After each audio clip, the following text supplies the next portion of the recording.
Hello friends, मैं हूं शमीम मंडोल, ए CA aspirant like you.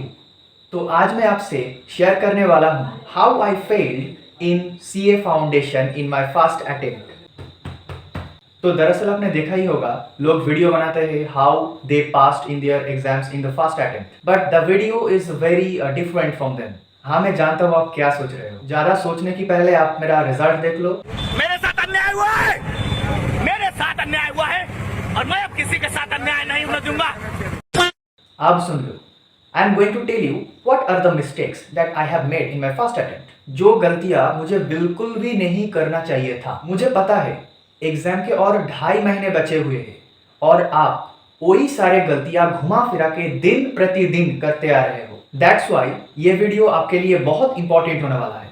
Mistake number 1, not giving test. आप एक भी टेस्ट नहीं दे रहे हो और सोच रहे हो कि आप पास हो जाओगे। आई मीन आप डायरेक्ट स्टेज पे मारने की सोच रहे हो तो आप बहुत गलत रास्ते पे हो। You are on the wrong way. अभी भी टाइम है, जितना हो सके उतना टेस्ट दे दो। इससे आपके ज्यादा मार्क्स आने की चांस बढ़ जाते हैं। और एक सच बात बोलूं, यही था मेरा सबसे बड़ी गलती जो मैंने किया था।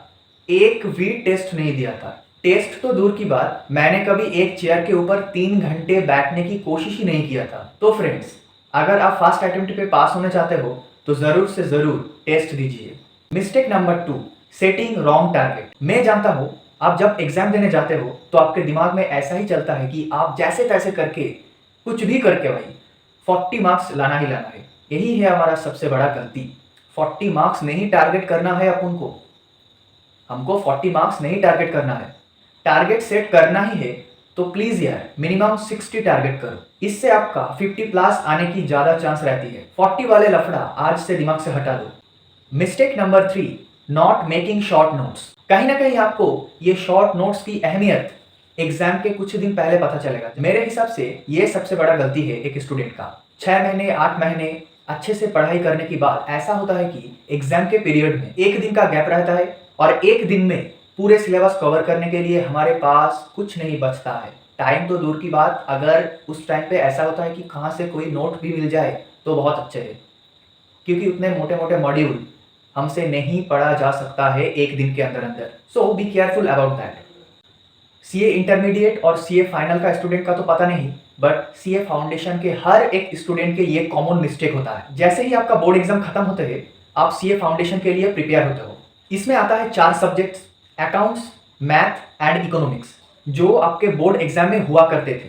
तो इसमें थोड़ा बहुत एफर्ट मारने से हो जाते हैं काम।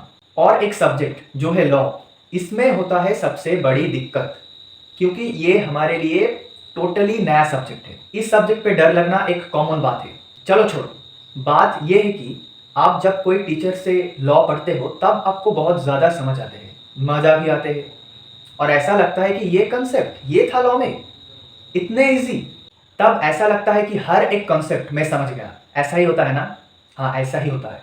पर जो सबसे बड़ी बात, लॉ समझने से कुछ नहीं होता है, काम नहीं चलता है, प्रोविजंस याद करना पड़ता है। और यही था सबसे बड़ा गलती मेरा। और इस बात पे होंगे हम नाराज तो फिर तो हम करेंगे ही। आई एम रिपीटिंग, लॉ का कॉन्सेप्ट समझने से काम नहीं चलता है। लॉ का प्रोविजंस याद रहना भी जरूरी है। और प्रॉब्लम्स ये है कि सेक्शंस याद नहीं रहते और लॉ का प्रोविजंस कैसे याद रहेगा यार। पता है यहाँ पे हमारा गलती क्या है? हम लॉ को समझते तो है ही, हम लॉ को समझते तो है, बट जब एग्जाम में लिखने का टाइम आता है तो क्या होता है कि हम अपने लैंग्वेज यूज करने लगते हैं।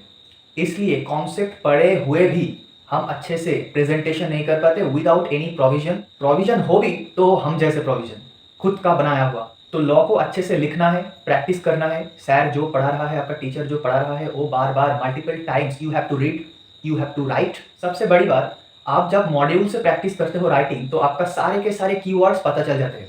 तो फ्रेंड्स, ये आपके हाथ में है, आप राइटिंग किस तरीके से प्रैक्टिस कर रहे हो और कितने टाइम्स प्रैक्टिस कर रहे हो, ये मैटर करता है।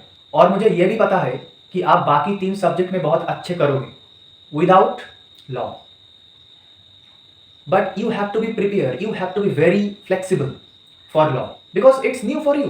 पता चला कि आप हर एक सब्जेक्ट में 60 प्लस मार्क्स लाए हो और सिवाय लॉ में आप फेल हो गए हो। तो कैसे लगेगा। तो फ्रेंड्स, ये था कुछ गलतियां जो आपको बिल्कुल भी नहीं करना है प्रिपरेशन के टाइम पे। सो बी केयरफुल। वीडियो को करता हूं यहीं पे खत्म। अगर ये वीडियो इतनी सी भी हेल्पफुल रही ना तो यार लाइक कर देना, और अगर आप ऐसा एक्सपीरियंस पे इंटरेस्टेड हो तो सब्सक्राइब कर लेना। और हाँ, कोई डाउट है तो जरूर बताना कमेंट सेक्शन में।